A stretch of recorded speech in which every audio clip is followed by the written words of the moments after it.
What's up, YouTubers? This is your boy Big Metroid Fan 9 coming to you with another video game review. And in this review, I'm going to talk about the game Halo Wars, which was released on the Xbox 360 by Microsoft Game Studios and Ensemble Studios. Now, this game is a prequel to Halo Combat Evolved, and pretty much the first RTS game in the Halo series, followed by the sequel Halo Wars 2, which I will probably talk about it in a future video. The plot is that Sergeant Forge is leading a group of Marines to stop the Covenant from getting an ancient fleet of ships to try to take out humanity, you know what I'm saying? And essentially, pretty much the main menu consists of campaign, skirmish, tutorial, multiplayer, Halo timeline, and options and extra stuff. Now with the campaign, it has essentially 15 missions where you complete a few primary and optional objectives. The number of objectives overall, when you combine both the primary and optional objectives, is based on which mission you're on and everything.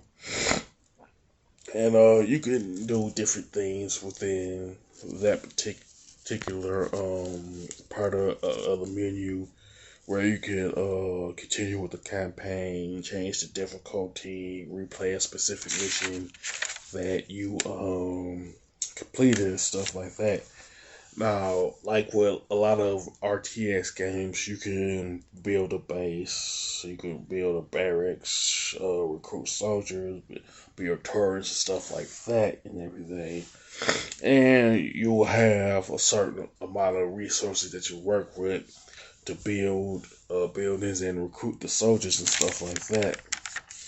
And with this particular game, you push LB to gather the troops together, and press the X button to essentially send them to a specific location and everything, or have them attack a particular enemy, whether it's like a turret or a group of elites and stuff like that and everything.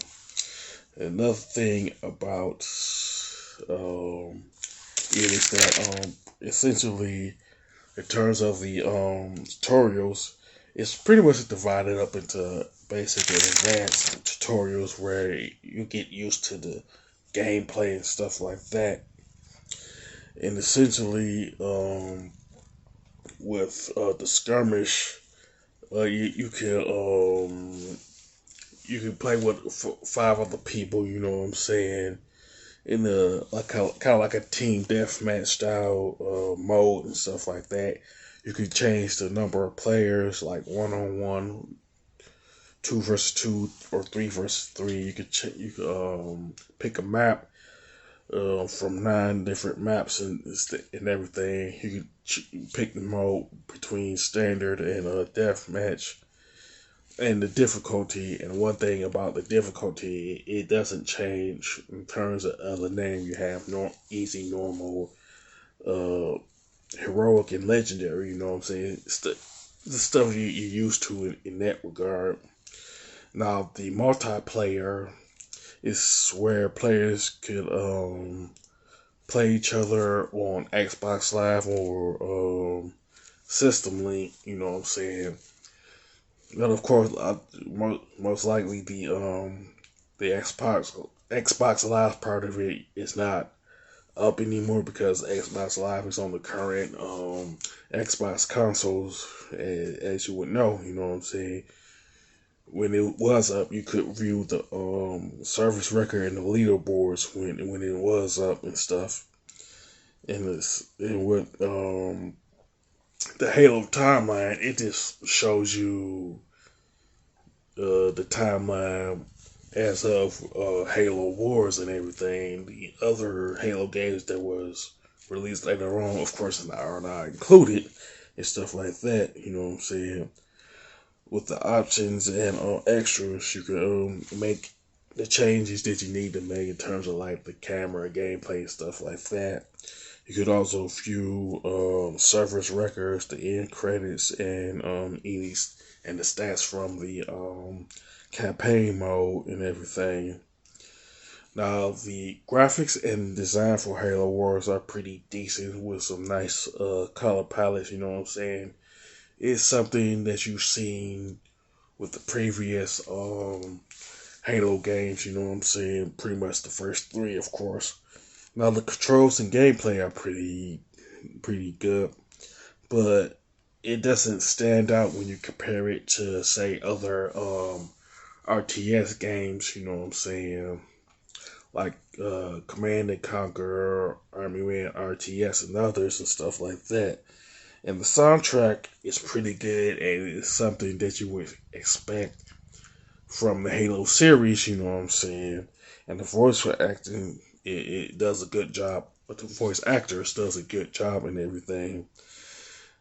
The main gripe I do have with Halo Wars is the fact that the missions are too short, you know what I'm saying? They like last anywhere from 5 to 6 minutes at least, you know what I'm saying? It's not super long with each mission, you know what I'm saying? I wish it was a little longer than what I've seen, you know what I'm saying? But despite that little gripe, you know what I'm saying, I would still recommend Halo Wars to anybody who is a fan of the franchise and anybody who is a fan of the RTS genre in general. Now, as far as a score, I would definitely give Halo Wars an 8 out of 10. You know what I'm saying? It's pretty good. But like I said, I wish the missions were a little longer than they were. You know what I'm saying? With that being said, you can sound off in the comment section about Halo Wars. You know what I'm saying? What you liked about it, what you didn't like about it, and everything. And if you like this video, don't hesitate to click the thumbs up button. Don't forget to subscribe and hit that bell notification button. This is your boy Big Metro 59 signing off.